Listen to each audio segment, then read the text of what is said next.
All right, guys, Coach Evan Macklin here with a powerful pro tip that I promise you will change the game on how you even just think about sales. Sales has to be systematic, okay? When I was an amateur and I was learning how to sell, there was no system. It was chaotic Evan bouncing all around the place, didn't know what I was doing until I learned a powerful framework which made it a little bit more systematic to sell. And if things are systematic, it's hard to fail because you just fall back to the system. You fall back to your lowest level of skill. So for me, every time I'm thinking about selling, now this becomes automatic, what I'm about to tell you guys, but at first you're gonna have to kind of focus on it. So I want you to write this down, closer. Write this down, write it at the top of your page in huge letters, write it at the side in big letters. Each letter, C-L-O-S-E-R, is going to stand for something that's gonna be different in the sales process. So let's start with C, and let me teach you a framework that's gonna make it easy for you to scale your businesses, okay? So C stands for clarify. You've gotta clarify what the customers are there to do. What's the call about? You're trying to figure out what their dominant buying motives are. So write that down. What are their dominant buying motives? Now, you can't just go out and ask them, hey, how do I sell you something? That wouldn't make sense, guys. By the way, I've seen people do that. I mean, I've seen amateurs do that. None of you guys are these people, okay? But clarify. So I might ask a customer, hey, what motivated you to want to reach out to me today? What motivated you to want to get coaching from me today? What motivated you to want to come to the car lot today? Hey, research shows that 90% of my customers, what research shows is that they've done 12 to 15 hours worth of research. Like, where do you fall in that? Oh, I've done 8, 9, 10 hours. Awesome. Okay, what was it that you were looking for? What do you not have on your current vehicle that you'd like to see on the next one? You know, what are you missing? What is it that you have on the vehicle that you absolutely don't like? That's clarifying, guys. Most people don't clarify what the problems are, what the solutions are, so they don't even know how to sell them. I like to tell salespeople, you gotta get a little nosy. And I do it in a way where it doesn't seem intrusive, but I'm always trying to clarify what's going on. And then in my head, I'm trying to paint a picture based on that clarify of like what's going on. And it gives me clarity and it's gonna give the buyers clarity. You know, another great question is hey, listen, by the way, if you did purchase this, how would your life look in 12 months? If you did purchase this beautiful brand new Armada, right now you're in like a little 2012 Toyota Corolla, you got 3 kids that you're trying to pack in there, what would your life look like over the next 12 months if you had the dream vehicle? Then you ask them the question, what would your life look like in 12 months if you didn't purchase this vehicle, Mr. Customer? Now we've ripped open the Band-Aid. Now we're squirting some lemon juice on that sucker and we're getting some clarity on what their dominant buying motives are. When I ask that customer, hey, what would your life look like if you were driving the 2012 Nissan Altima, 2012 Toyota Corolla, and you go into the Armada, how would that make your wife feel? What would your life look like? Oh my gosh, now he's telling us everything that we need to know to sell him a car. Oh, it would do this for my marriage, she'd be so happy, she's been talking about it, that's why we've done so much research at night. Now we have some clarity, now we've clarified what the problem is, or that leads us into L. Label. We're gonna label the problem. Labeling is really simple. When you label the problem, you gotta kind of know what the cancer is so you can clear it. Am I right? Like if you don't know what the problem is, how can you clear it? So when I'm labeling the problem, it's so simple, guys. I'm like, so what you're telling me is X, Y, and Z. What you're telling me is that your wife was looking for a car so that way she could have more room for the kids and this, and this. Am I right? That's just simply labeling the problem. Don't overthink it. Figure out what the problem is and then restate it to the customer so then that way it's exposed. Once it's exposed, then we know that we have the cancer and we can clear it, okay? Then that leads into O, which is the overview. Overview is one of the most important things. You just got to overview the pain with them. So we labeled the pain. Now we go over exactly what it's done to affect their life. Why buying this car would change the pain in their life. What would happen if they did buy it? These are just things that you're going to overview the pain. A lot of salespeople, the amateurs, they skip over the overview so the client's not reaffirmed by it. I'm going back through the pain cycle. I'm going back through it, and when I'm doing my walk around, when I'm talking about my product with the customer, I'm gonna overview it with them. I'm gonna say, Mr. Customer, remember how you told me that your wife keeps backing into the freaking garage door and that's why you got all the dents on your trade-in? Remember that? The trade-in that you're trying to get me to tell my boss don't have the dents on the back? Okay, remember how you said that the backup camera would change that? Hey, remember how you said that she's actually like not that good of a driver, we won't tell her that, but having the blind spot monitors would change everything just for your mental, so that way when she's driving around the kids, you're not worried about her switching lanes. Remember how you told me that, hey, listen, when you guys are going on long trips, like the adaptive cruise control would be something that would change your life? Okay, man, that's why this car has all of that. That's a good overview, and then you're kind of giving some feature advantage benefits on what things would do on the car that would help the client, right? So you're giving some feature advantage benefits, you're going over the problem with them, and now all of a sudden he's thinking, oh man, that would solve the problem. Oh, okay. And then that's how you're building value in the product. It's real simple.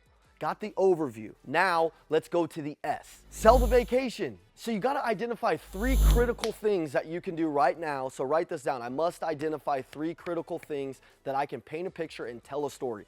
Great salespeople, what do? They paint good pictures and they tell good stories. Again, if my client had a problem with the backup camera, with wanting to go on a long trip and the adaptive cruise control was the thing, I'm gonna paint a picture and tell a story about the adaptive cruise control. I'm gonna say, hey man, I want you to think about your trip down to Napa this year with you and your wife, and you guys are cruising down there, and it's a 6-hour drive, and you're not worried about anything. The car's driving itself. You're kind of just looking back and you're looking over at your beautiful wife, and the car's adjusting on the freeway, and it's just so nice and it's just comfortable.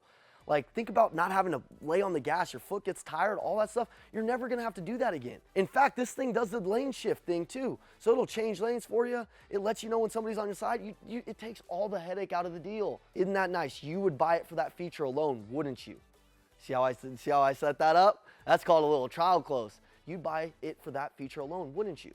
Hey, remember how you told me that you needed the backup camera because she keeps running this stuff?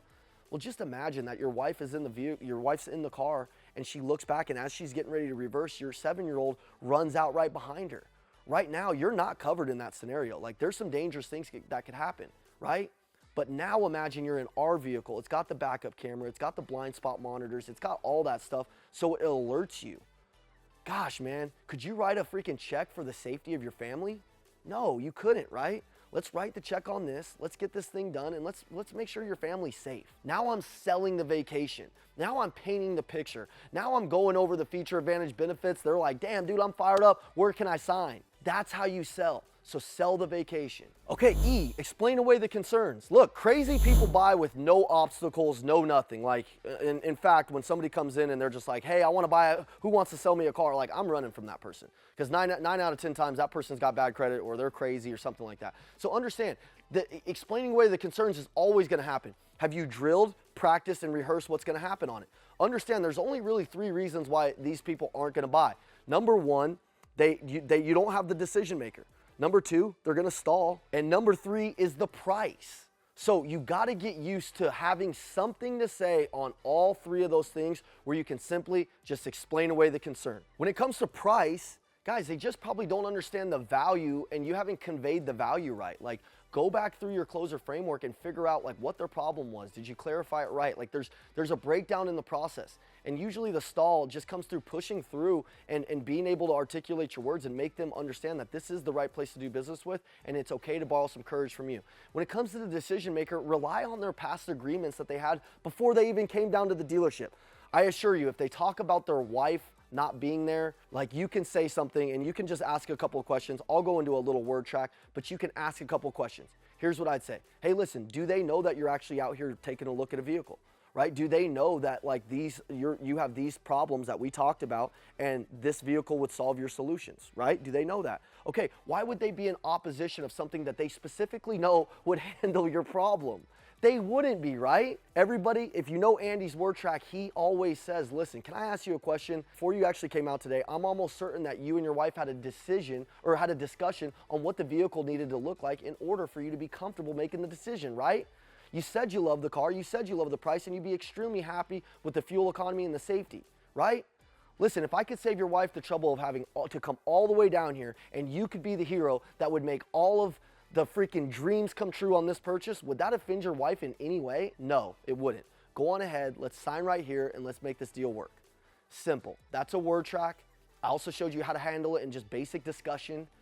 And that's how you do it. But are you drill, practice, rehearsing on some of those things? It's really simple. But most people, they don't want to make a decision, so you have to teach them to make a decision. They rely on fear. Most people, it's a fear state. So you actually have to teach them to make a decision. Also, you have to be decisive. Are you a decisive person?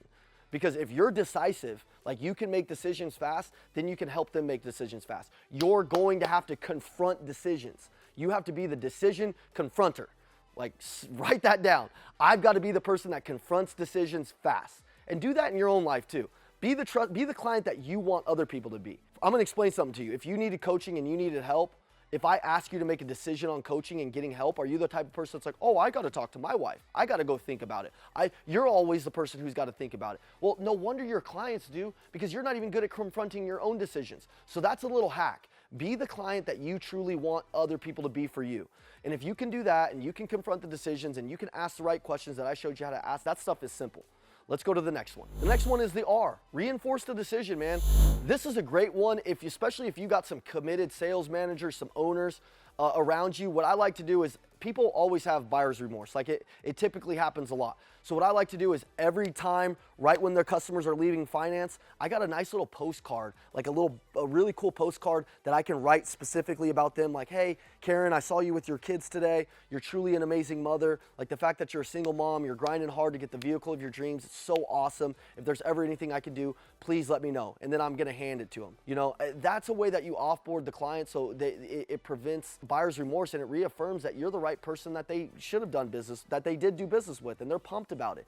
You know, if you got a really good sales manager, some general managers, or even the most powerful thing, your owner, and the next day they buy a vehicle and you can do a quick video with them. Like, I'll do videos with Andy and we'll be like, hey, it's Evan with the Elliott Group. I got Andy here. Andy, say what's up. He's like, hey, what's up, man? Hey, thank you so much for buying. And then I go into it. I'm like, hey, thank you so much. We truly love you. We know that there's one thing that's non-refundable, and it's your time. The fact that you spent it with us, we truly love you. Like, that's just was my go-to. Hey, the fact that you spent time with us, I want to let you know that it's truly not, I know it's non-refundable. The fact that you chose us to do business with, when you could choose anybody in the world, I'm truly grateful for you. And now I've sent that video. I've given them a postcard on their way out the door. Like, I've done something personal. Now all of a sudden, I'm reaffirming that this is the right place to do business with.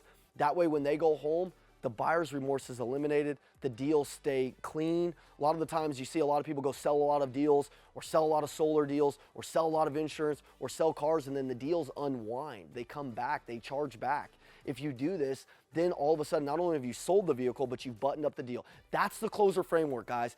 If you go through this framework and you make it like muscle memory, and you're using your mind, and all of a sudden now every time you're in a deal, you're thinking about this, and you're making it natural, it's so easy. When I pick up a phone, I'm going through the closer framework, and it's just nothing to me. It's normal.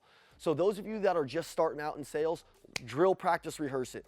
Those of you that are veterans, you probably know a little bit of this knowledge, but maybe you're not thinking about it systematically. Start to think about your sales systematically. The closer framework will change everything for you. Let's go.